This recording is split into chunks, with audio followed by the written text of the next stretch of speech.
Hello everyone, আসসালামু আলাইকুম। This is my page cooking fantasies. তো তোমরা সবাই কেমন আছো? আলহামদুলিল্লাহ আমি ভালো আছি, আশা করি তোমরাও ভালো আছো। তো আজকে তোমাদের জন্য নিয়ে এসেছি নতুন একটি রেসিপি, যা বাঙালির খুবই প্রিয় একটি খাবার। তো দেখতেই পাচ্ছ, আমি প্রথমে একটি প্যান গরম করে নিয়েছি। এখন কিছুটা তেল দিয়ে নেব।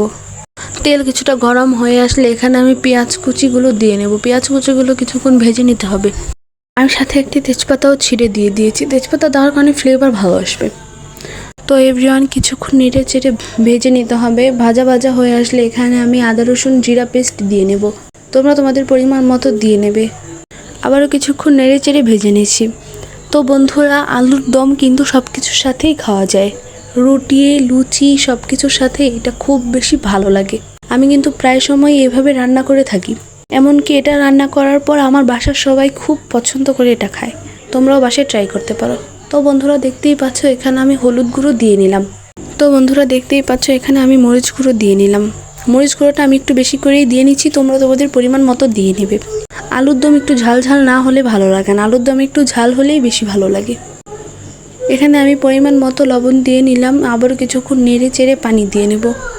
এখন আমি এখানে আলুর দমের আলুগুলো দিয়ে দিচ্ছি। আলুগুলো দেওয়া হয়ে গেলে কিছুক্ষণ নেড়ে চেড়ে ঢেকে দিতে হবে সিদ্ধ হওয়ার জন্য। পানিটা যখন পুরোপুরি শুকিয়ে গেছে তখনই বুঝতে পারবে আমাদের আলুর দম তৈরি।